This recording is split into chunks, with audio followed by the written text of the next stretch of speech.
కొందరు మనుషుల్ని ఇట్టే ఆకట్టుకుంటారు.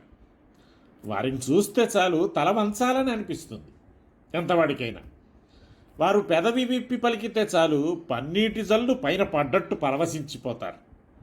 అయితే ఈ శక్తి అందరికీ ఉండదు. కొందరిని చూస్తే చాలు ఏడేడు జన్మల శత్రువును చూసినట్టు చిడిముడి పడిపోతారు.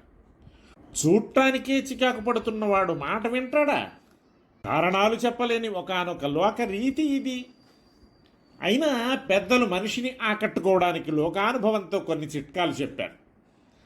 అంతటా ఇట్లాగే ఉంటుందని అనలేం, కానీ చాలా వరకు ఈ తీరు లోకరీతిలో గోచరిస్తున్నందువల్ల జనాకర్షణకు సాధారణ కారణాలను చెప్పారు. అదే వస్త్రేణ వపుష వాచ అని. కొందరి కనుముక్కు తీరు, అవయవాల పొందిక, కాలుసేతుల కదలిక తీరు ఎదుటివారిని ఆకట్టుకుంటాయి. ఆ మనిషిని చూడగానే ఆ కనుల తళుకులో, ఆ పెదవి విరుపులో, ఆ చిరునగవు వెన్నెలలో, ఆ చేతి వ్రేళ్ళు వంగిలేచి నిలుచు తీరులో ఏదో ఒక విచిత్ర వైఖరి, విలక్షణ రీతి, ఆకర్షణ శక్తి జనాన్ని పట్టి నిలబెడుతుంది. అలాగే వస్త్రధారణ వైఖరి. కట్టిన బట్ట స్థాయితో పాటు ఆ కట్టే తీరు మనిషిని ఆకట్టుకుంటుంది. కొందరు కడితే బట్టకు విలువ పెరుగుతుంది, అందం చిందులాడుతుంది. కొందరి కట్టుతీరు ఓ గొంజకో ఓ బండకో బట్ట చుట్ట పెట్టినట్టు ఉంటుంది. చూడబుద్ధి కాక వారికి వారి మాటకు జనం దూరమైపోతారు.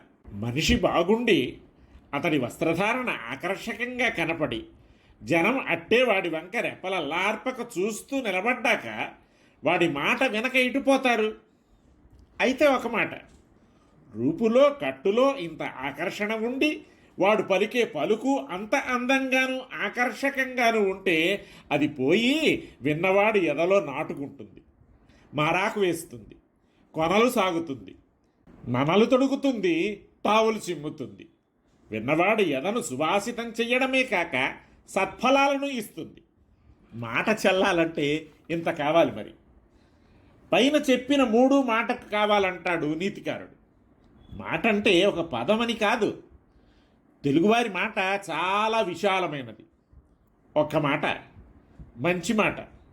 నువ్వు ఓ మాట వాడి చెవిని వేస్తే మాట విన్నాడు కాదు, మా మాటగా చెప్పు. ఇలాంటి ప్రయోగాల వల్ల ఈ వైశాల్యం తెలుస్తుంది. శబ్దార్థ సూక్ష్మవసన సత్యాభరణ విచిత్ర హేత్వంగీ విద్వన్ముఖ నిష్క్రాంత సుస్త్రీవ విరాజతే వాణి. శబ్దార్థాలు అనే మేరి వస్త్రాలు ధరించి, విచిత్ర హేతువులనే చక్కని మేరితో సత్యాన్ని అలంకరించుకొని విద్వాంసుల నోటి నుండి వెలువడిన మాట మంచి మగువలా ప్రకాశిస్తుంది. మాట అంటే ఇక్కడ ఒక విషయం కావచ్చు, ఒక సంభాషణ కావచ్చు, ఒక అభిప్రాయం కావచ్చు. మాటకు వడలుంటుంది, బట్టలుంటాయి, అలంకారాలుంటాయి. ఈ మూడింటి వల్లనే అది శోభిల్లుతుంది. హేతుగర్భం కాని, హేతుబద్ధం కాని, హేతుపుష్టం కాని మాట చెల్లదు. అది వట్టి పొల్లు మాట. అది బోసిగా ఉంటుంది, బోడిగా ఉంటుంది. దాన్నెవరూ లెక్క చెయ్యరు.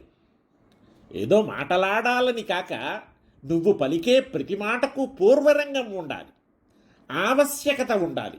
ఇది హేతుగర్భం అంటే.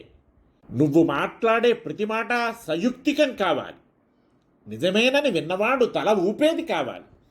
అంతేకాదు దానికి ఒక ప్రయోజనము ఉండాలి, పరమార్థం ఉండాలి. అవును సుమా, వాడి మాట అన్నందువల్ల కదా, వాడే కనుక ఈ మాట అనకపోతే ఏమైపోను అని ఆ మాట విలువ విన్నవాడి ఎదలో ఎంతో గొప్పగా నిలిచిపోయేట్టుగా ఉండాలి. ఇది హేతుబద్ధత అంటే. ఊరికే శుష్కంగా, సాంకేతికంగా, వాచ్యంగా కాకుండా అందంగా, కాదనటానికి లేనట్టుగా ఉండాలి. ఇది హేతుపుష్టి. మాటకుండాల్సిన విచిత్ర హేతుత్వం ఇదే. ఇదే మాటకు శరీరం. అలంకారికులు శబ్దార్థాలు శరీరం అన్నారు. మాటకు విచిత్ర హేతువు శరీరం, శబ్దార్థాలు మేలివసనాలు అంటాడు నీతికారుడు. ఇక బట్ట కట్టడం నాగర లక్షణం. ఏదో మానం కప్పుకొనేందుకని కాక ఆ కట్టే బట్ట నాణ్యమైనది కావాలి, లలిత మృదులం కావాలి, పాము కుబుసంలా ఉండాలి. వెన్నెల దారాలతో నేసినట్టుండాలి. ముద్దులొలికేది కావాలి, ముచ్చటైనది కావాలి. ఇంత మంచి వస్త్రాన్ని దాని అందానికి తగినట్టు, దాని సౌకుమార్యానికి తగినట్టు నేర్పుగా కట్టుకోవాలి. బట్ట బాగుండాలి, కట్టు బాగుండాలి. ఆ కట్టులోని తీరుకు ఆ మేనికే గిలిగింతలు కలిగి పరవశించిపోవాలి.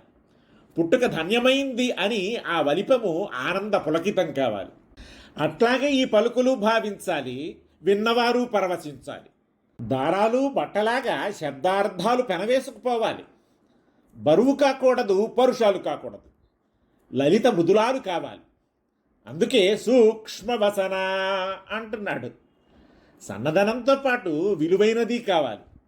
అప్పుడే చక్కదనం కనవస్తుంది. అట్లాగే మాట లలితము కావాలి, గంభీరము కావాలి. శబ్దార్థాలు భావ సౌందర్యాన్ని ప్రకాశింపచేసేవి కావాలి, కానీ మరుగుపరచేవి కాకూడదు. కట్టుతీరు వడలి సొంపుల్ని ప్రస్ఫుటం చేస్తున్నట్లు శబ్దార్థాలు విషయ సౌందర్యాన్ని ప్రకాశింపచేయాలి. మంచి వడలుండి తగిన బట్ట కట్టుతో ఆభరణాలు కూడా ధరిస్తే అక్కడికి నిండుతనం ఏర్పడుతుంది. మాటకు సత్యమే ఆభరణం. ఎదలో గుబులు పుట్టించకుండా ప్రియాన్ని హితాన్ని చేకూర్చేదే సత్యం. ఇక దానికి తిరుగెక్కడ? అట్లాంటి మాటకు తల ఒగ్గాల్సిందే.